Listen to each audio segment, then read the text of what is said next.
My two kids Sam and Robbie are twins, they're 6 years old. A year ago we were living at our old house, but something happened that led to us moving. It's a long awful story. I lived in my old house for 4 years. My wife Carol and I got married while I was living there, and we had our kids there too. The neighborhood was slowly changing, and not for the better, but even still we originally planned on staying in that house for the foreseeable future until this happened. We were a corner house, and the house behind us on the intersecting road was covered by a bunch of tall trees and bushes, so we hardly ever saw those neighbors. Our neighbor on the right, however, his name was Steve. He had just moved there less than a year ago. At the time I had only ever spoken with him a couple of times. Both times I could hardly understand what he said because of his heavy accent, and he just overall didn't seem like the friendliest guy. Two of his windows overlooked our backyard. There wasn't much privacy, but whatever rooms the two windows were that overlooked the backyard, I had never seen the lights on in either of them, so I always assumed it was an unused guest room or something of that nature. One day in the summertime, Sam and Robbie were playing in the backyard in their blow-up pool and with their water guns while I was outside doing yard work. There came a certain point where I was walking towards the detached garage, and then I saw Steve next door at his window for a second.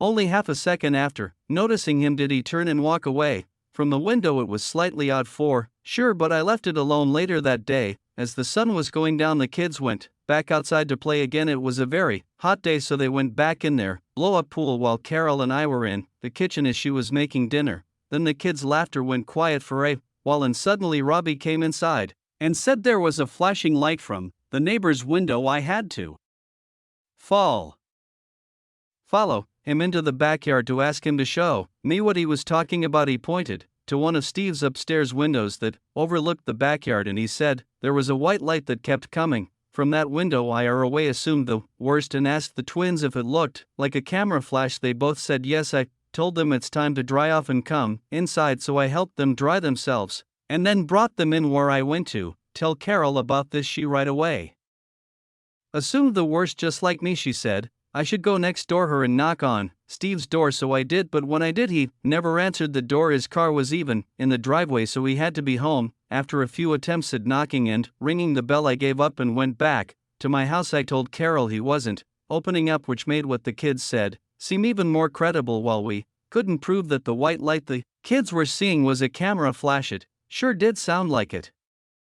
And it was concerning to hear. Sometime passed, maybe even weeks, before one night when Carol and I were in the bedroom, we heard our side gate being quietly opened and closed outside. Carol wanted me to go check outside, so I stepped out into the backyard and looked around. I had on all the lights. As I searched, I found nothing and nobody, but I noticed the lights in Steve's backyard were on. I went over to look over the fence into his yard, and I nearly jumped out of my skin when he came up to the fence from the other side and asked if I needed something. I asked him if he'd seen or heard anyone sneaking through our yard. He said no. I took this time to also ask him bluntly if he had by chance been watching my kids, as they thought someone was at his window taking pictures of them playing in the pool. His reaction to this was a bit suspicious. He acted overly offended to my asking this, almost yelling at me for such an accusation, again without proof. I couldn't, nor did I want to.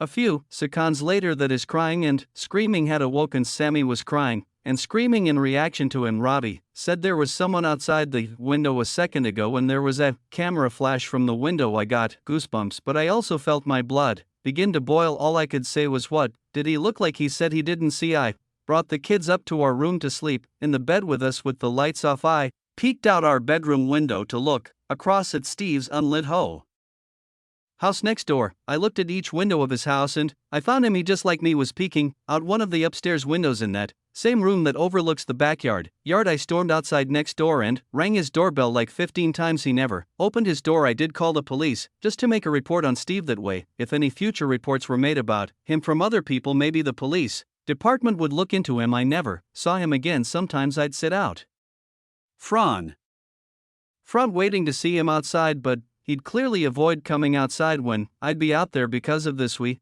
ended up moving within a month to a new house in a different but nearby town, which has proven to be a better place to raise the kids. Anyway, about 3 months ago, I moved into an apartment with 2 other women so I could attend college. There's a list of things that make the building we live in not that great. For example, most apartment rooms face the corridor where people from the same floor as you will constantly walk left and right to get in or out of the building, so if you keep your windows open, anyone pacing outside can see into your room. But considering I spend most of my time at college and the girls I live with and most of the neighbors are really nice, the things on that list don't really bother me that much. A few nights ago, while getting ready to go to bed, I could hear music playing from somewhere, mostly pop songs from the 2000s, since we live in a phone. But I paused the video and listened closely. There was definitely someone using a drill somewhere nearby. I got up and walked around the apartment feeling confused. It was around 11 p.m., so there was no way that someone could be working.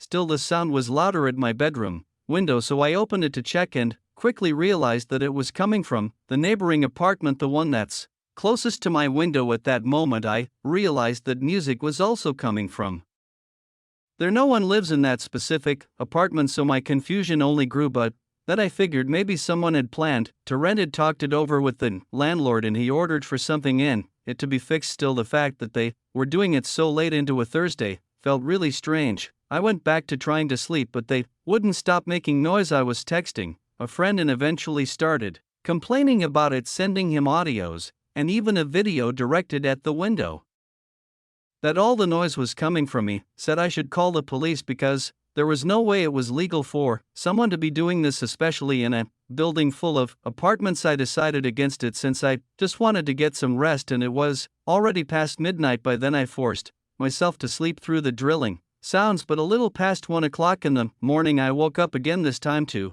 hammering, feeling stressed but not enough to take action just yet. I tried to sleep once more only to wake up again. This time I didn't even check what time it was. I was totally fed up, so I just put on a robe and made my way to confront whoever it was. The window to the apartment was open, so I decided to talk to those people from there. The window was located above the stairs, though, so I would have to go down a few steps to get into view, and I'd look even shorter being seen from there. But that was the last thing on my mind. As soon as I got to the window, I felt most of the courage leave me. In that room there were four men who all seemed to be around their 30s or 40s, and they all stopped whatever they were doing to look at me. Now only the song coming from the radio could be heard, and somehow it felt chilling to have all those other noises stop so abruptly, because even though that's everything I wanted just seconds earlier, I definitely didn't want to be the one thing. These four men were focused on another thing that bothered me, but I didn't think about until the next day was those men's peculiar choice of music. It just felt creepy to realize that middle-aged men were listening to stuff that teenagers or even preteens would be listening to anyway. None of them looked shocked to see me. They just had puzzled what's that looks. Remembering why I was there in the first place, I said, "Excuse me, it's pretty late, and most people here have work early in the morning. If it's not too much to ask, can you guys do this some other time?" No. Mind you, I'm a pretty short and puny 19-year-old who didn't even think to put on something other than a robe. So when two of those 40-something-year-old men came to the window and towered over me, looking up and down at my body almost like predators, I froze up and felt the hairs in the back of my neck stand up.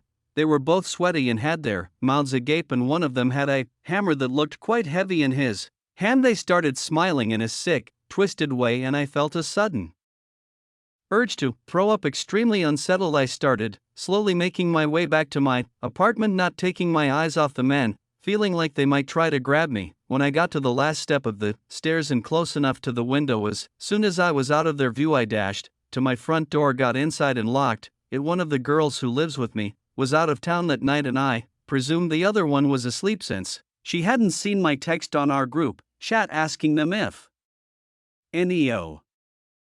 anyone had moved into that apartment. I got back into my room and didn't hear any tools again. In reality, even the radio seemed to have been turned off. I wasn't really sure how to feel about that, because now I wasn't angry, just disgusted and creeped out. I know I should have called the cops by then, but I was just too stressed to deal with that any longer. Checking the time, it was about 2:15 now. I got into bed again, tricking myself into thinking I wasn't scared, just craving some sleep. Eventually I passed out. I woke up in the middle of the night again. This time it was around 3:30, and I could hear no sounds coming from the apartment. Everything was quiet, and that quickly started to bother me. It was too quiet. I had to have heard or felt something in order to wake up. The silence was making me uneasy, and I had a feeling that someone might have been on the other side of my closed window. I tried not to think about it, but I couldn't get a peaceful sleep after that. The next morning, as I was going out, I went past the same window and noticed that it was closed. It was as if this previous night had never even happened.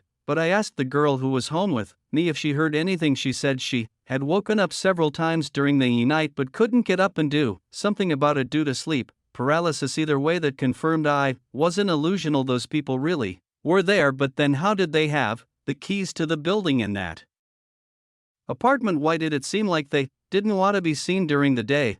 What were they thinking of doing to me? Or maybe any passerby? It's been a week now and thankfully I haven't seen those men again. Still, I have no idea who they were or what they were doing, and I'm honestly scared to even think about the possibility that they might come back or still be lurking around somewhere. I live in a pretty basic suburban town on Long Island, New York. My girlfriend Sarah and I recently started renting a small house perfect for Tutu, for we have a decent-sized backyard and our house is on a very quiet street. One side of our house has a water drainage basin, as the county calls it, which is just a bunch of trees surrounding a sump. On the other side is our neighbor Kyle, who lives with his wife. They're a bit older, in their 60s, and quiet. Then, directly across the street is a little patch of woods that's in front of another water drainage basin. So for people who like privacy out front, our house is perfect. But then there's the backyard. Kyle's house is blocked off by some bushes that the landlord planted years ago. So besides the house directly behind us over the fence, there's no other houses that could see into the yard. However, that one house looking into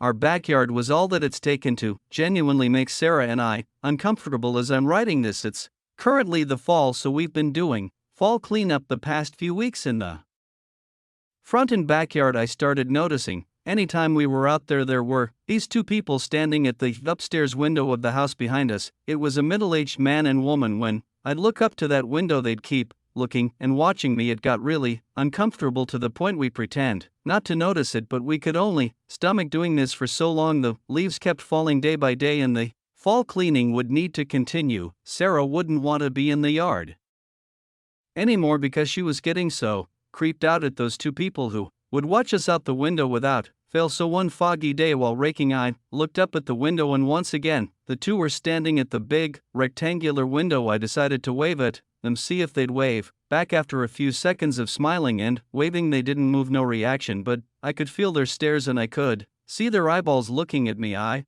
turned away from the window and tried to continue raking, but after sneaking a peek back at the window a couple minutes later and seeing them still there, I felt too awkward and weird being out there. I went inside. Sarah said we should go over and introduce ourselves. At first I was hesitant of that, but I was persuaded to walk around the block with her to that house and ring the bell. We expected one of those people at the window to answer the door, but instead the door cracked open just enough to see half of a person's head. It didn't look like either of those people who were always at the window. It was also super dark in the house to the point that it looked incredibly ominous and uncanny. Staring at half of that person's face, this guy looked a lot younger, like in his 20s. Sarah and I tried to be friendly and introduce ourselves. The guy seemed very closed off though and not interested in speaking. He had a very what you need type of attitude about him, and when I asked if he lives with anyone else here, like his parents, he said no. I mentioned the man and woman who were always at the window upstairs, and the guy on the other side of the door said he doesn't know who I'm talking about. Sarah and I felt really unsettled, so we just left. But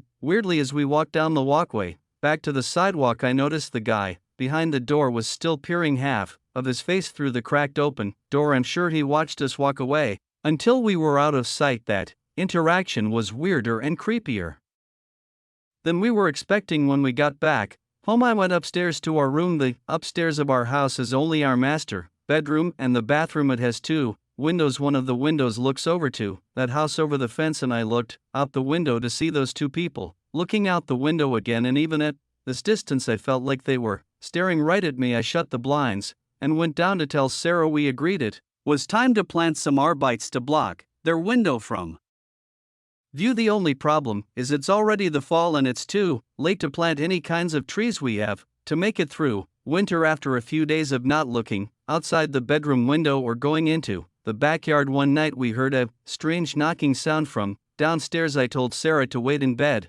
While I went downstairs, the knocking got louder and I quickly discovered it wasn't the sound of knocking on one of the doors but rather on the glass of one of the backyard windows. The blinds of it were, of course, shut because we didn't want those creepy people looking into our living room at night. I approached it, and yes, it was 100% a fist knocking on the glass. I considered saying who's there, but I froze and I was too scared. Instead, I flicked on the backyard light and then the knock effing stopped. I didn't even want to look out the window or door. I kept the light on and then went back upstairs to my room where I told Sarah about the creepy knocking, but I claimed that I chased whoever it was away. I exaggerated in fear of sounding like a coward. I also didn't want her to worry. We both imagined it to have been something to do with that house, though. Nothing has happened since, but I'll have to update throughout the winter update. It's been 2 weeks and we haven't seen those people at the window ever since, but last night we heard yelling and screaming from that house. I had to open our window and it became clear there were muffled yells coming from